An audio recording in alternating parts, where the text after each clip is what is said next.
오늘날 우리들에게는 많은 기적이 필요합니다. 질병 때문에 고생하는 성도도 너무 많습니다. 경제 상황은 날이 갈수록 더 어두워 보입니다. 전쟁도 확전이 되어서 어느 때보다도 불안한 시대를 살고 있습니다. 미래는 더 불확실해진 미래를 우리에게 보여줍니다. 어느 때보다도 우리 크리스찬들에게는 이런 시대에 기적이 필요합니다. 요한복음 7장 요한복음에 나온 7가지 기적을 통해서 우리가 받아야 될 건강한 기적이 무엇일까? 저는 시리즈로 함께 은혜를 나눌까 합니다. 오늘은 두 번째, 7가지 기적 중 두 번째, 왕의 신하의 아들의 치유의 기적입니다. 예수님께서 갈릴리 가나에 도착하셨을 때 왕의 신하의 아들이 병이 들어 죽게 됩니다. 이 왕의 신하가 체면을 무시하고 멀리 찾아와 아들을 살려달라고 요청을 하고 이때 기적이 일어난 내용이죠. 오늘 본문이 우리에게 가르치는 그 기적의 의미는 무엇일까요? 첫 번째, 기적은 자기 깨어짐에서부터 시작한다는 걸 가르쳐 줍니다. 여러분, 기적은 왜, 어디서부터 출발하는가를 자세히 볼 필요가 있습니다. 요한복음 2장부터 4장까지는 하나의 세트처럼 구성되어 있습니다. 2장에 보니까 지난주에 설교 말씀드린 가나의 혼인잔치가 있었죠. 그리고 이어서 성전 정화 사건과 니고데모 이야기가 나옵니다. 여기에 배경은 유대 땅입니다. 그리고 4장에 보면 수가성 여인이 나오는데 여기에 배경은 사마리아 성입니다. 그리고 오늘 본문이 왕의 신하의 아들 치유는 다시 갈릴리 가나로 갑니다. 그러니까 갈릴리 가나에서 유대로 사마리아로 다시 갈릴리 가나로 이렇게 이어지는 순환적인 하나의 세트를 보여주죠. 여기에 공통점은 뭐냐? 갈릴리 가나에서 시작해서 갈릴리 가나로 끝났다는 점, 또 갈릴리 가나에서는 기적이 2번이나 일어났다는 점입니다. 왜 예수님은 유대와 사마리아가 아니라 갈릴리 가나에서만 2번이나 기적을 일으키셨을까? 이것을 질문하는 게 중요하죠. 결론부터 말씀드리자면 갈릴리가 바로 예수님의 고향이었기 때문입니다. 44절에 보니까 선지자가 고향에서 높임을 받지 못한다 했습니다. 유대와 사마리아와 다르게 고향에 가니까 예수님을 예수님으로 받아들이지 못하죠. 그것 때문에 주님께서는 그곳에서 기적을 2번이나 일으키신 것입니다. 유대인들은 복음이 나왔음에도 불구하고 오늘날 다른 나라보다, 다른 민족보다 복음화율이 낮습니다. 교회 내에서도 모태신앙인 분들이 열심히 하는 분도 많지만 그렇지 못하고 모태신앙이기 때문에 무언가 부족한 분들도 많아요. 그래서 농담처럼 모태신앙을 뭘 못한다는 의미의 모태신앙, 찬양도 못해, 헌신도 못해, 농담처럼 이야기하는 이유는 그런 일이 있기 때문이겠죠. 왜 그런 일이 일어날까요? 너무 잘 알기 때문이죠. 예수님께서 고향에서 자라나셨습니다. 고향에서 자라나셔서 지금 메시아가 되셔서 공적 생애를 시작하시는데 자꾸 옛날에 예수님의 어린 시절을 생각하게 되는 거죠. 그러니까 거기에는 아무 일도, 아무 믿음도 일어나지 않은 것입니다. 그래서 기적을 보여주신 거죠.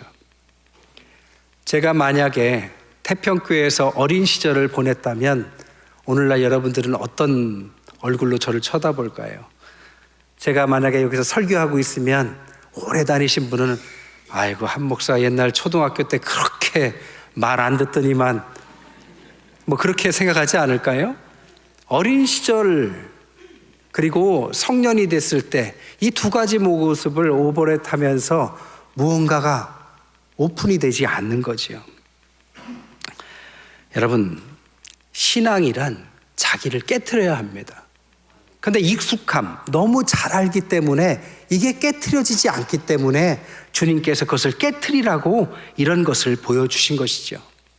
신앙의 기적은 자기 깨트림에서부터 시작합니다. 자기 깨트림이 진정한 신앙의 출발점이 됩니다.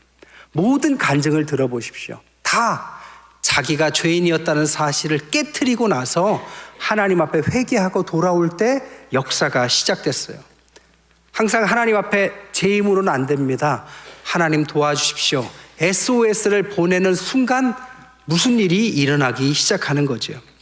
요한복음 3장에 보면 사회적 지위가 높았던 니고데모는 자기 깨트림을 하기가 어려웠습니다. 그래서 그는 밤에 예수님을 찾아오죠. 그래서 어렵게 깨트립니다. 요한복음 4장에 보니까 사마리아 성의 수가성의 여인은 사회적 지위가 낮았어요. 사람들한테 왕따를 당했습니다. 쉽게 자기를 깨트립니다. 그리고 나서 생수를 얻습니다. 오늘 요한복음 4장에는 갈릴리 가나의 고향 사람들이 있습니다. 자기를 깨트리지 못하기 때문에 저 멀리서 왕의 신하 그를 통해서 이 고향 사람들을 깨트리라고 오늘 이 이적을 보여주신 것입니다. 왕의 신하도 자신의 아들이 아프지 않았다면 여기까지 나와서 자기를 깨트리지 못했을 겁니다. 자기의 아들이 죽기까지 됐기 때문에 자기를 깨트릴 수 있는 용기를 낸 거죠. 여러분, 신앙이란 하나님의 일방적인 사랑만 가지고는 부족합니다. 하나님의 일방적인 사랑이라 할지라도 우리가 우리를 깨트려서 하나님께 손을 내밀지 않으면 거기에서 역사가 일어나지 않습니다. 고사성어에 줄탁동시라는 말이 있어요. 줄이라는 말은 빻아준다는 뜻이고 탁이라는 말은 쪼아준다는 뜻입니다. 그것이 동시에 일어난다. 알이 부화하기 위해서는 닭의 어미가 함부로 쪼아서도 안 되고 알이 혼자 쪼아서 밖으로 나올 수도 없다라는 겁니다. 밖에서 때가 됐을 때 어미 닭이 때가 됐을 때 알을 쪼아주고 안에서 때가 됐을 때 밖으로 나가려고 쪼아줄 때 두 부리가 만나는 동시에 이때 알이 깨지고 안에 있는 생명체가 밖으로 나가기 시작한다라는 거죠. 어미와 병아리처럼 우리와 하나님 관계도 마찬가지입니다. 하나님이 여전히 우리에게 손을 내밀고 있지만 우리가 우리를 깨트리지 않으면, 우리가 하나님 앞에 손을 뻗지 않으면, 자기를 깨트릴 용기를 내지 않으면 익숙하게 젖어서 가만히만 있으면 우리의 알은 깨지지 않는 거죠. 요한계시록 3장 20절에 볼지어다 내가 문 밖에서 두드리노니 누구든지 내 음성을 듣고 문을 열면 내가 그에게로 들어가 그와 더불어 먹고 그는 나와 더불어 먹으리라.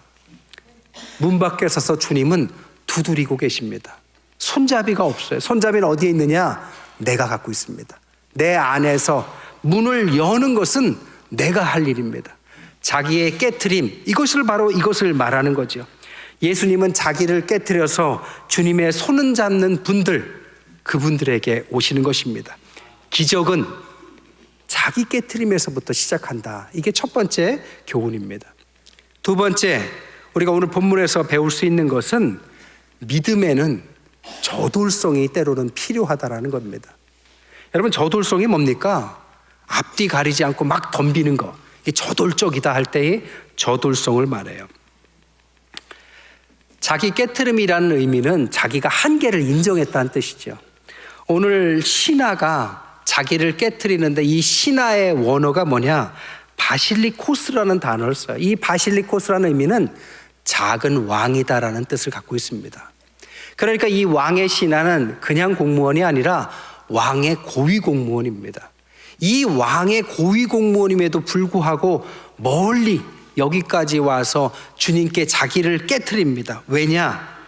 소중한 자신의 외아들에게 문제가 생겼기 때문입니다. 자신의 능력으로 왕의 신하였으니까 의원도 많이 할 것이고 좋은 약도 구할 수 있었겠지만 그걸 가지고는 도저히 자신의 아들을 살릴 수 없다라는 판단이 들었기 때문에, 자신의 힘으로는 할 수 없기 때문에 그는 하나님 앞에 나온 겁니다. 그리고 나서 그는 자신의 신분은 개의치 않습니다. 거리도 개의치 않아요. 왕의 신하가 온 가버나움부터 이 갈릴리 가나까지의 거리는 오늘날 32km입니다. 우리로 말하자면 직선거리로 여기에서 청주까지의 거리쯤 돼요. 청주에서 여기까지 한 걸음에 달려온 겁니다. 거리가 문제가 되지 않아요. 사람들의 시선이나 체면도 문제가 되지 않아요. 왜? 아들의 생명보다 중요한 건 없기 때문입니다. 그는 저돌적으로 보여요. 47절에 보니까 그가 예수께서 유대로부터 갈릴리로 오셨다는 것을 듣자마자 바로 달려왔다라고 표현되어 있습니다. 재미있는 것은 뭐냐? 왕의 신하가 100% 신앙만을 가지고 온 것은 아니라는 겁니다. 49절에 보니까 내 아이가 죽기 전에 내려오소서라고 주님께 부탁해요. 그리고 50절에는 내 아들이 살아있다 하시니 그 사람이 예수께서 하신 말씀을 믿고 돌아갔다. 여기까지만 보면 믿음이 있어 보입니다. 그런데 52절에 보니까 그 낫기 시작한 때를 물은즉 이렇게 말해요. 그러니까 내려가다가 자신의 하인들에 의해서 아들이 살아났다는 이야기를 듣습니다. 그러면 역시 주님은 믿음대로 살려주셨구나 이렇게 고백하지 않고 언제쯤 살아났더냐 이걸 확인한 겁니다. 그랬더니 그 시각을 보니까 예수님께서 말씀하신 시각과 정확히 일치하니까 비로소 믿게 됐다 이런 뜻이죠. 그러니까 그는 예수님께서 믿고 가라 할 때 믿긴 믿었지만 100%의 믿음이 아니라 한 50% 정도의 믿음, 50%의 믿음, 50%의 의심, 오늘날로 말하면 반신반의하면서 내려갔다라는 것입니다. 하지만 그럼에도 불구하고 그의 아들이 나아요. 왜요? 주저하지 않고 주님께 달려왔기 때문입니다. 그게 믿음의 저돌성이에요. 이것 때문에 그는 100%의 믿음이 아니었지만 아들을 살릴 수 있었다는 겁니다. 여러분, 우리가 100%의 믿음이 없어도 믿음으로 때로는 저돌적으로 주님께 달려가면 기적이 일어날 수 있습니다. 오늘 어린이 영어 예배부가 특별 찬송을 해요. 영어로 얼마나 공부했는지 이제 들어보면 알겠죠? 저는요, 영어를 잘 못합니다. 외국 생활을 오래 했어도 잘 못해요. 왜 못하는지는 알아요. 왜 못하느냐? 제가 영어를 배우려고 학원에 가거나 외국 사람들하고 대화를 막 하면요, 여러 사람들이 영어로 이야기할 때 주제가 있으면 제가 머리로 생각해요. 영작을 합니다. 주어와 서술어, 목적어를 가지고 막 영작을 하면 제 순서가 지나가 버렸어요. 딴 사람이 얘기해요. 그러다가 주제가 바뀌면 또 그 주제에 맞춰서 머리로 한참 영작을 해서 하려고 하면 또 지나가 버렸어요. 영어를 배우려면 그렇게 하면 안 되죠. 생각나는 대로 막 뱉어야 됩니다. 막 뱉다 보면 완벽한 영어가 되지 않아도 나중에는 그것이 모아져서 완벽한 영어가 되는 겁니다. 믿음도 마찬가지예요. 100% 믿고 하나님 앞에서 응답받으면 좋겠지만 100% 믿음 갖고 오는 사람들은 별로 없습니다. 50%도 괜찮아요. 아니, 그 이하도 괜찮습니다. 겨자씨만 해도 괜찮다고 그랬습니다. 하나님 앞에서 내가 할 수 없기 때문에 주님께 나왔다면 저돌적으로 가야죠. 믿음으로 던져야죠. 용기를 내야죠. 사람의 힘으로 안 된다면 주님께 기적을 기대해야죠. 이 저돌성이 오늘 이 왕의 신하의 아들을 살린 것입니다. 여러분, 신앙이란 100% 믿고 믿는 사람은 없어요. 믿음이 없어서 안 믿어진다, 당연한 겁니다. 와서 듣고 그러다가 작은 믿음이 생겨서 그때부터 시작하는 거죠. 때로는 그러다가 어떤 중요한 어려움에 결단을 하고 자기를 때로는 던져봅니다. 그러면 그것이 큰 믿음으로 자라나는 거죠. 옛날에 제가 성경 공부를 해보니까 어떤 분이 짓궂게 저한테 이렇게 말해요. 이렇게 열심히 공부했는데 목사님, 죽고 나서 천국이 없으면 어떡하죠? 이렇게 묻는 거예요. 그래서 제가 그랬어요. 그러다가 진짜 있으면 어떡하려고 그래요? 있는 줄 알았다가 없는 것보다 없는 줄 알았다가 있는 게 더 큰일 아닙니까? 우리의 삶에는 기회라는 것이 영원한 것이 아닙니다. 오늘 찬양처럼 매사에는 때가 있습니다. 때로는 기적을 기대할 만큼 중요한 급박한 일이 하나님을 만날 수 있는 결단으로 이어지는 기회가 되는 것입니다. 그때는 100% 믿지 않아도 때로는 던져야 합니다. 저돌성이 필요해요. 믿음으로 주여, 저는 믿음이 부족하지만 우리를 도와달라고 하나님께 매달려야 합니다. 그때 하나님은 기적을 주시더라는 겁니다. 소경 바디메오도 마찬가지예요. 소경에 대해서 눈이 낮게 할 때 그는 다윗의 자손 예수여 하면서 믿음이 100%는 아니었지만 주님께 소리 지르면서 다가옵니다. 사람들이 제지하자 그는 더 소리를 질러요. 그랬더니 주님이 그 눈을 뜨게 해주죠. 충청도 분들은 너무 얌전해요. 여러분, 뜨겁게 한번 믿어야 합니다. 우리의 짧은 인생 가운데 기회가 있을 때 하나님 앞에 때로는 거는 것이 필요해요. 그때 하나님께서 우리의 인생을 바꾸시는 기적이 일어날 줄 믿습니다.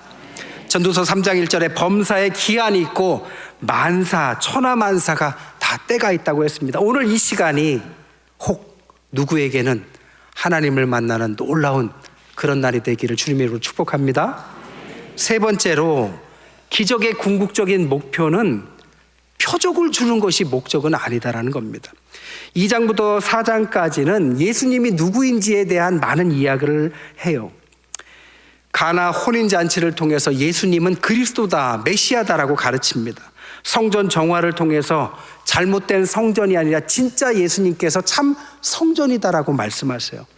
니고데모를 통해서 거듭남의 비밀을 가르쳐주고 사마리아 수가성 여인을 통해서 영적 목마름을 해결할 수 있는 생수는 주님이다라는 사실을 가르치고, 오늘 왕의 신하의 아들의 치유를 통해서 주님의 이름으로 치유의 역사가 일어날 수 있다는 사실을 가르쳐줍니다. 예수님 그 안에는 놀라운 비밀들이 가득하죠. 그런데 45절에 보니까 예수님께서 이 갈릴리 사람들이 예수님을 믿는 것은 다 이런 기적 때문이다라는 사실을 질타하고 있습니다. 그래서 48절에 너희는 표적과 기사를 보지 못하면 도무지 믿지 않는구나, 이렇게 말씀하세요. 여기서 너희는 복수를 쓰고 있습니다. 너희들은 기적이 있을 때 반짝 깜짝 놀라서 조금 믿는 듯 하다가 끝나는구나. 여러분, 기적은 놀라운 일이지만 기적은 기적 자체에 목적이 있는 것이 아닙니다. 기적은, 그 궁극적인 성경적인 목적은 하나님을 만나도록 하는 하나의 표적이 되는 것뿐입니다. 그것을 통해서 하나님을 만나는 거죠. 표적, 목적은 예수님을 하나님의 아들로 영접해서 영원한 하나님의 자녀가 되도록 만들기 위한 도구, 과정, 여기에서 기적이 일어나는 겁니다. 기적은 필요해요. 하지만 기적은 일시적입니다. 하지만 구원은 영원한 것입니다. 표적 신앙을 잘못 이해하면 표적만 쫓게 되고 신유만 쫓게 되고, 그러다가 구원의 기회를 뺏겨버릴 수도 있습니다. 제가 옛날 알던 장로님은 세브란스에 의료원장까지 하신 분인데, 그분께서 저에게 이런 말씀을 하셨어요. 자기가 의사로서 가장 고민될 때 항상 이런 고민이 된다는 겁니다. 어떤 고민이십니까? 그랬더니 이제 살 날이 얼마 남지 않은 그런 아주 위급한 환자에게 지금은 어렵지만 살 수 있습니다라고 희망을 줘야 할지, 아니면 살 날이 얼마 안 남았으니 빨로 예수 믿고 구원받으십시오, 남은 시간을 헛되이 보내지 마십시오라고 말을 해야 될지 항상 고민이래요. 아무리 말기 어렵다 할지라도 희망이 필요하고 기적은 일어날 수 있습니다. 하지만 기적만을 원해서 그것만을 이야기했다가 남은 얼마 남지 않은 시간을 하나님을 만날 수 있는 기회조차 잃어버린다면 그것은 더 큰 문제가 되기 때문이겠죠. 기적은 중요합니다. 하지만 더 중요한 것은 하나님을 만나는 거예요. 오늘날 현대 크리스찬들에게는 방언, 신유 이런 것들에 대해서 너무 이분법적인 사고를 갖고 있어요. 방언하면 방언을 할 수 있냐 없냐, 신유하면 나을 수 있냐 없냐, 이것만 신경 씁니다. 여러분, 방언을 통해서 하나님의 존재를 깨닫게 되고 내가 더 오래 기도할 수 있게 되었다라는 것이 목적이 돼야 합니다. 신유는 낫고 안 낫고의 문제가 아니라 신유를 통해서 하나님의 존재와 능력을 깨닫고 나서 하나님을 더 깊이 신뢰하는 그런 계기가 되면 되는 것이죠. 그래서 오늘 50절에 말씀을 믿고, 51절에 살아있다, 52절에 낫기 시작한 때를 묻고, 53절에 그때인 줄 알고 자기와 그 온 집안이 다 믿으니라. 그래서 오늘 이야기의 결론은 기적으로 나았다가 아니라 기적으로 나았기 때문에 그것을 통해서 온 가족이 주님을 믿게 되었다. 이것이 진짜 기적이라는 겁니다. 그 병이 나은 아이가, 왕의 신하가 거기에서 나았다 할지라도 언젠가는 죽음의 때가 이를 것입니다. 그 자체가 한계가 되면 안 됩니다. 신유가 대단한 기적이지만 영원히 사는 것은 아닙니다. 여러분, 신유보다 더 중요한 것은 영생을 얻는 것입니다. 그것이 참 기적의 목적인 거죠. 말씀을 정리하겠습니다. 하나님의 말씀이 들어오면 역사가 시작돼요. 빌립보서 4장 6절에서 7절 보면 아무것도 염려하지 말고 모든 일에 기도와 간구로 감사함으로 하나님께 아뢰면 하나님의 평강이 우리를 지배하게 되고 마음과 생각을 지키게 되고, 디모데후서 3장 15절에 보면 성경을 통해서 능히 너로 하여금 그리스도 예수 안에 있는 믿음을 주셔서 구원에 이르는 지혜를 얻게 한다 했습니다. 하나님의 말씀이 들어가면 우리의 무의식 속에, 잠재의식 속에서 굉장한 역사가 일어나기 시작합니다. 그리고 요한 3서 1장 2절에 보니까 영혼이 잘 되면 범사가 잘 된다고 그랬습니다.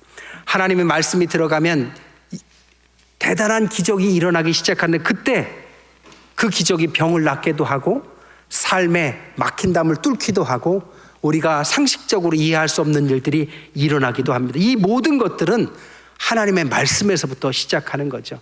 오늘 이 말씀을 믿었던 신하는 기적을 경험했습니다. 하지만 오늘 본문에서 말하는 가장 중요한 기적은 뭐냐? 바로 자기를 깨트리지 못하는 사람들에게 이 왕의 신하의 기적을 통해서 자기를 깨트리라는 것입니다. 거기서부터 하나님을 만나고 그것을 통해서 영원한 하나님의 자녀가 됐을 때 그것이 어떠한 기적보다도 오늘 우리에게 가장 필요한 기적이다라는 사실을 가르치는 것입니다. 그런 놀라운 은혜가 넘치시는 한 주 되시기를 주님의 이름으로 간절히 축원드립니다.